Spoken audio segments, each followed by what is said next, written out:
یہ کہانی ہے ایک ایسی لڑکی کی جس نے اپنی محبت کے خاطر اپنے گھر والوں کو چھوڑ دیا تھا، لیکن اب اس کا کیا حال ہو رہا ہے وہ آپ لوگوں کو بتانا ضروری سمجھوں گا۔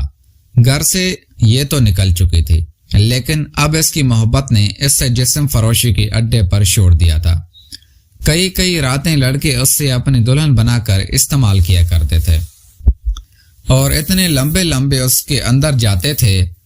توبہ یہ روتی تھی کیونکہ یہ ابھی بچی تھی، 16 سال کی، اور اتنا بڑا اس کے لیے برداشت کرنا مشکل ہو چکا تھا۔ ایک دن دوستو حد ہو گئی جب ایک بیرونی ملک کے آدمی نے کیا تو توبہ۔ دوستو اس کہانی کا پورا مزہ لینے کے لیے اینڈ تک ضرور دیکھیے گا۔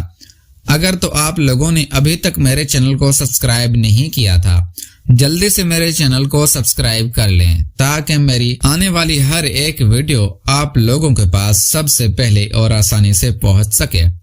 تو چلیے وقت ضائع کیے بغیر ویڈیو کا آغاز کرتے ہیں۔ میرا نام رفاق ہے، میری عمر اس وقت تقریباً 55 سال کے قریب ہے، لیکن میں آپ کو جو کہانی سنانے جا رہا ہوں وہ میرے دوست کی بیٹی کی ہے، جس نے اپنی محبت کے خاطر اپنے گھر والوں کو چھوڑ دیا، اپنے باپ کو چھوڑ دیا، اپنے بہن بھائیوں کو چھوڑ دیا۔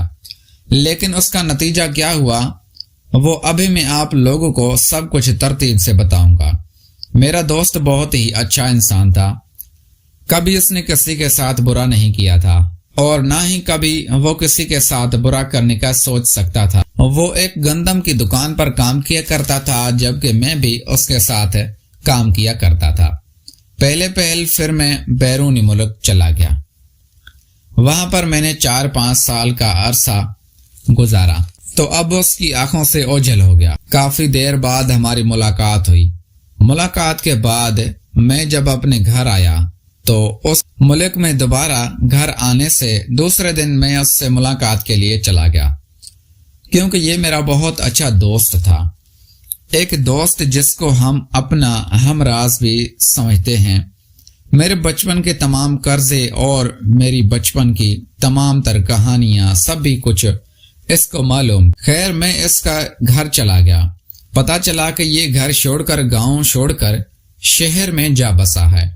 میں اس کو تلاش کرتا ہوا شہر میں جا پہنچا۔ کافی زیادہ تلاش کرنے کے بعد میری ملاقات اس کے ساتھ ہو جاتی ہے۔ میں اب کافی دیر کے بعد اس کے پاس پہنچ جاتا ہوں۔ میں اس کے پاس تو پہنچ چکا تھا، لیکن میں اس کو پہچاننے سے قاصر تھا، کیونکہ اس کی رنگت پہلے سے خراب ہو چکی تھی، چہرے پر جھریاں آ چکی تھی، بال لمبے تھے، داڑھی بھی کھڑی ہوئی تھی۔ جب میں اسے دیکھتا ہوں تو میری پہچان میں نہیں آتا، تب بھی وہ مجھے جلدی سے پہچان کر میرے گلے سے لگ جاتا ہے اور روتا ہوا مجھے کہنے لگتا ہے کہ رفاق تم کہاں چلے گئے تھے؟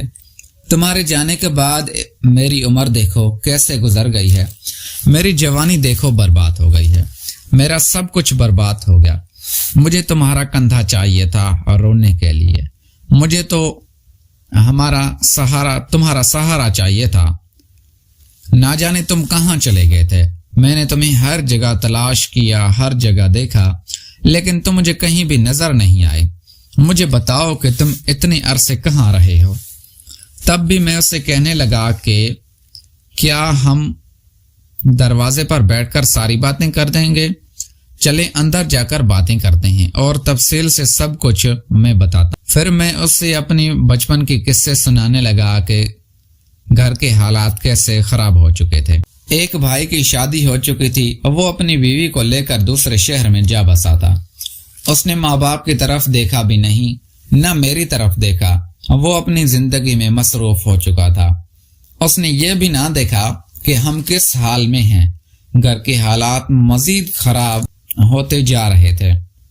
تب بھی میرے باپ نے زمین وغیرہ بیچ کر مجھے بیرون ملک بھیجا۔ اب لوگوں سے ملنا چاہتا تھا، لیکن میرے پاس وقت ہی نہیں تھا تاکہ میں آپ لوگوں سے مل پاتا، کیونکہ ایک رات کے اندر میرے تمام تر کام ہو چکا تھا۔ میں بیرون ملک جانے والا تھا۔ خیر میں اپنے ابا سے کہنے لگا کہ میں اپنے دوستوں سے ملنا چاہتا ہوں، لیکن میرے ابا نے مجھے لوگوں سے ملنے کے لیے انکار کر دیا اور کہنے لگے کہ جو قسمت میں منظور ہوگا وہ بہتر ہوگا،